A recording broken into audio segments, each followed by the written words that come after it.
think I'm live. Let's check and see. Is my voice going to be raspy today?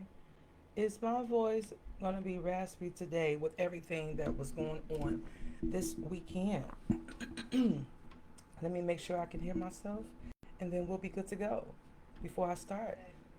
Listen, there I go. Good morning. Listen, good morning, everyone. This has been, look, an amazing weekend. I hope everyone had an amazing weekend like I did. We are returning from the 4th of July weekend, and I hope everyone returned safe and had an amazing time and not hungover or anything like that coming into Monday.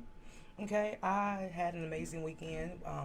For me, my family and I always spend the 4th of July at someone's house. So this year we chose Maryland, and it was amazing. It was amazing. It was amazing. So if you follow me on any of my platforms, trust me when I tell you there will be pictures coming soon. Okay, there will be pictures coming soon. But good morning. We are coming back to the series of getting to self-actualization. The series, and all, by me taking 3 days off, now we are on day 12 of 45 days. And so we're going to just pick right up where we left off at. And today we are talking about you cannot heal what you still defend. And I'm going to say that again. You cannot heal what you still defend. And so what that means is you cannot move into a healed and whole self if you're still defending the pain, the pattern, or the people that caused you that pain or who broke you from the very beginning, right? If you're still making excuses for them, right? And so today we are going to talk about some of those things in which we notice when people are making excuses and give some examples. And then we're going to talk about some ways to move forward so that we can be aware of these things and live our best life, right? Be our best self so we can know that we might still be living in a survival mode as opposed to a non-survival mode. And so one of the ways that you can definitely tell if a person is doing that is by the way that they defend things that maybe they should not defend, right? So we're talking about, like, for example, a red flag. A red flag is not a fact, okay? It is not a fact. It is a way that you have to defend your attitude, emotional outbursts, or detachment with this is how I've always been. This is how people say, well, you know what? Say, for example, you react to something a certain kind of way, and you tell someone, well, this is how I've always been, right? Well, your reaction, you should be, to be self actualized, you're supposed to be able to respond to things in a way, not react. Because when you react to things, you're showing a lot of, think about the word react. You're showing emotion, you're showing everything. A response is just simply, I'm addressing the issue without putting any emotions into it, right? And so, in order to be self actualized, when things happen, instead of us just doing our usual self, we should get to a point where we need to say, okay, you know what? Maybe I am still in survival mode. Maybe I am trying to defend something instead of saying, you know what, let me back up and just respond instead of reacting, okay? And then the second part is understanding your pain is not the same as excusing it. You can acknowledge your past without letting it give you permission to stay stuck. Being aware trauma doesn't give you a hall pass to mistreat others or avoid accountability. And I noticed that, listen, I've been in situations where even when it comes to people that I love, right? People that I love, especially when we're talking about elders or family members, parents, things like that, a lot of times they don't know if they're being like a certain way, especially the older generations, right? I call, what is it, the silent generation, and then the baby boomers. Listen, because the baby boomers now are the great grandparents now, whatever. Because as the silent generation start to pass on, right? Because most of them are in their 90s, if not more now. So a lot of the baby boomers are now the great grandparents. And we get to a point where when an elder gets a certain age, they say certain things. We don't even say anything to them. We just let them say what they want to say, okay? Because it's like, okay, they're not going to change or anything like that. But what I've noticed is that in certain environments and in certain situations, even in certain relationships, although this is the way people may have been, when it comes to the younger generations, it causes a disruption amongst communications. It causes the communication to be disrupted and not so full force because a lot of times, right, when people are really like y'all know a lot of a lot of people don't like people when they're really, really honest, right? They don't like to be in your face, right? And so I noticed that with a lot of the older generations, especially me being around my family this weekend, because we had, I think the oldest member that was, or the oldest family member that was there this weekend was probably in their 80s.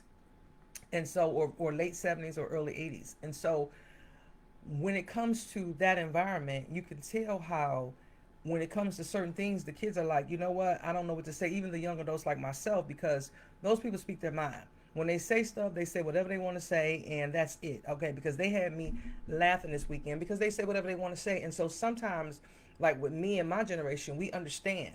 But when it comes to the even younger generations, they don't really understand how that person is. But instead, it causes like a little gap there because they don't really know how to communicate. Because those people will ask questions like they'll say, well, why is this?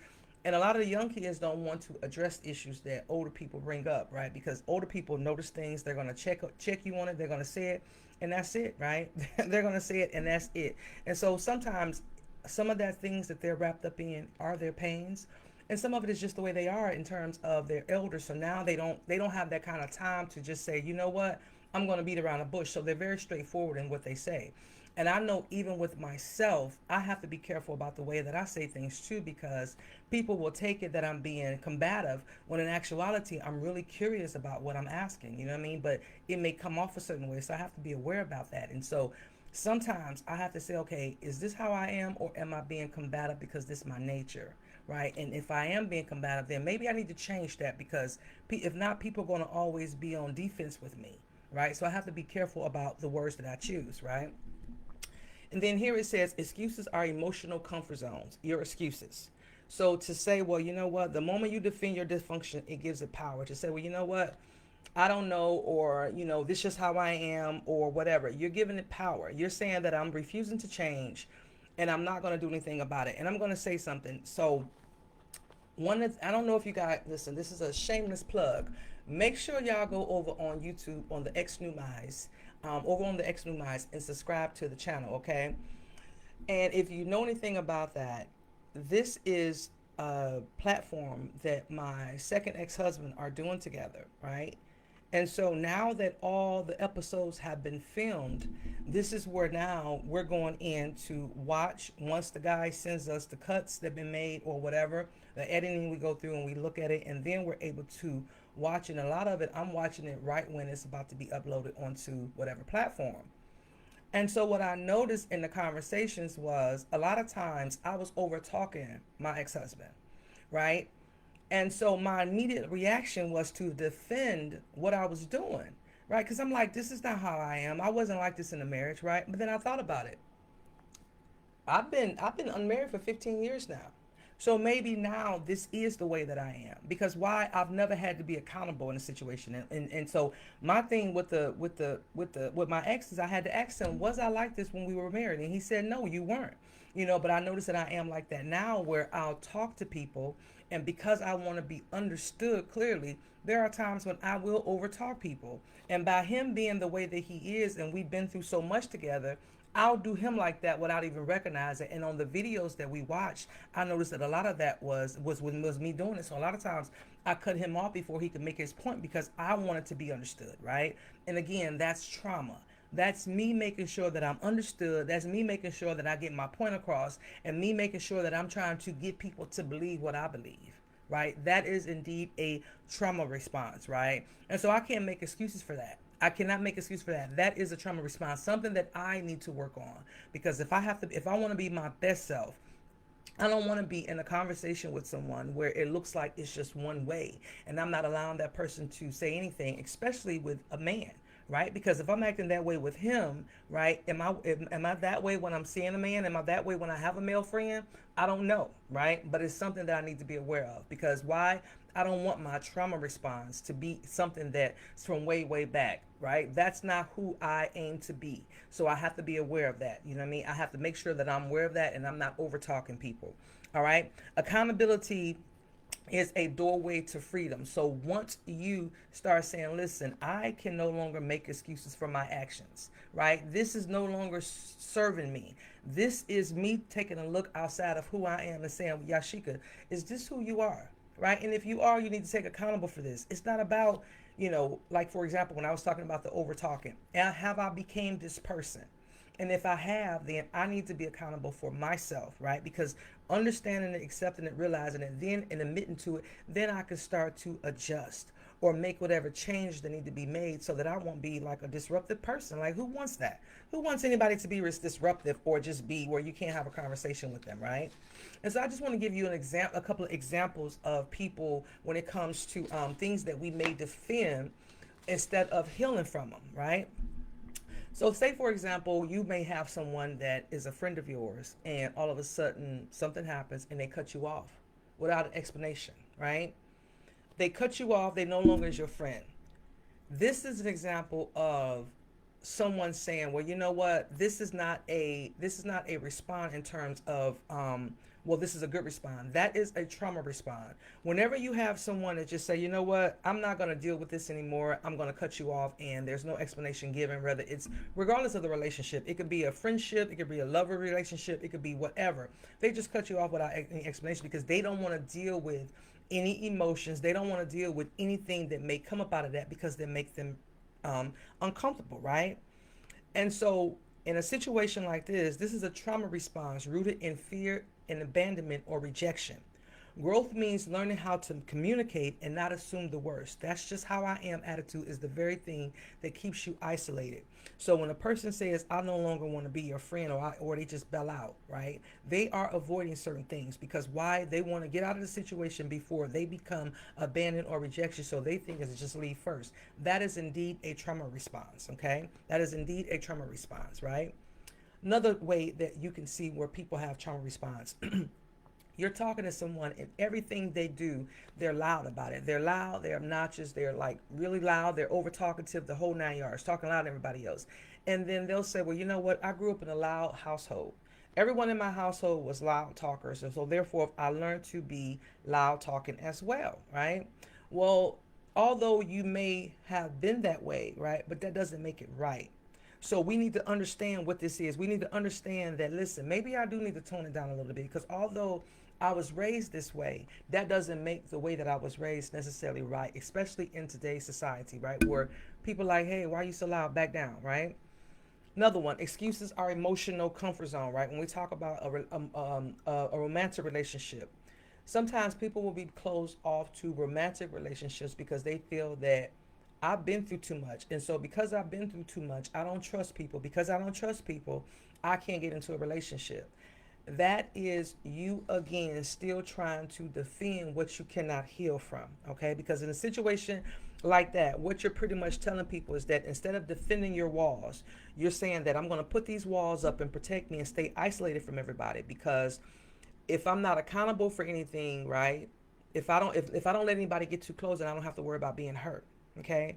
But when you do that, when you keep yourself isolated like that, then you cut yourself off from growth, okay? So whether it's from any type of relationship, when you're saying I'm not going to do this, I don't want to deal with this relationship, I don't want to deal with this. Like I've heard people say, well, I don't have friends. I don't have friends for this reason and that's the third. That is a trauma response. That is trauma. That is you still trying to defend whatever has hurt you in the past. Okay? We have to take accountability for us and how we choose people. And I'm going to share this with you guys because I knew it was something that I did, right? When I was coming out of my second marriage, I was just, single for the first time, okay? And single for the first time since I had been a teenager in hindsight, right? And so I noticed that whenever I would meet people, I was always meeting people that were seemed to be in the same situation that I was, like newly divorced or going through some situations or going through a divorce or things like that. And I had to realize, okay, wait a minute, I need to figure out what's going on with me because it looks like I'm gravitating towards these people. And if I'm gravitating towards these people, what does that say about me? That I still have some healing to do because I'm attracting these people. I don't need to be sitting up here making friends with people that's broken like me or going through transitions of a marriage. I need to make people, I don't need those kind of friends. So let me figure out me first, right? And so I understood that me gravitating towards those people or even those people gravitating towards me, it was definitely trauma response on both sides, right? We were with, because once you get to talking to a person and you be like, well, are you married or single, whatever, and you're like, well, I'm going through a divorce. You be like, oh, like, oh, okay. And so it's like now you actually connect on that, right? And so now you become, in actuality, it's a trauma response. You're bonding with people that's in the same situation as you, and it's a trauma. So you are bonded together by trauma. And so when we're like that, we're not really healing from things. We're not really healing from things because we're putting ourselves in positions where now we're trying to help somebody else and we can't even help ourselves. Okay? And we have to think about that. So I had to really get that together, okay, going into my 40s, because I was a hot ass mess. I was a hot ass mess coming out that second divorce. I didn't know. I was a hot ass mess. I was a hot ass mess. But anyway, we're not gonna get into my love life, y'all. Listen, we are doing this thing with this in the getting to self-actualization. So as we wrap up this one, you can heal what you still defend. The core message is this: you cannot hold on to your healed whole self if you're still defending the pain patterns or people that broke you. Excuses block evolution. Excuses block evolution. So if you still making excuses for things, right, because you're saying this is how I am, or this is how I was raised, or I don't want to be in this situation because of this hurt and this pain, right? This is something that you need to think about, because you are still operating from a place of unhealed. And if you're still operating from a place of unhealed, you cannot be your best self and you cannot get to self actualization. Okay. And so, in closing, think something you want to think about. What have I been defending that's actually been destroying my peace? All right. And then, if you need to, journal about it, right? Journal about it and release it, because you have to be, and but the first thing is you have to be aware of it. If you're not aware of it, you will keep on doing the same things. You will keep on over talking people. You will keep on over talking people because you want to be understood, you want to be clear, you want to be right, you want to be all these things, and that is you operating from a place of survival and trauma.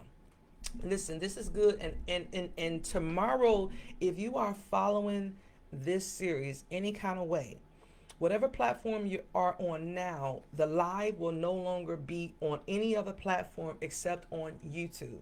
So if you are watching this live on a different platform, it will only be live from here on out on YouTube. So make sure you follow me over there at Hood Parenting, and the link for that YouTube channel will be in the comments. But nevertheless, wherever you are watching from, make sure you give your girl some love, whether you do that through a share, like, comment, subscribe, follow, or whatever, depending on where you're from. But like always, I am Yasheka, your self-actualization and life strategist. And if you are in need of someone to help you get your life together, honey, you make sure you DM me. And the first consultation is absolutely free, right? To see if I am the coach for you. But I can guarantee you that once you meet me and start talking to me, you're not only going to realize you needed me in your life. When you meet me and start talking to me, you're going to be like, you know what? I need this girl in my life. I didn't realize I needed so much sprinkles of rainbows and glitter in my life. And so you're hiring me. Okay. Again, I'm Yasheka Foster, your life strategist and self-actualization coach. And I'll talk to you guys in the next live. Bye.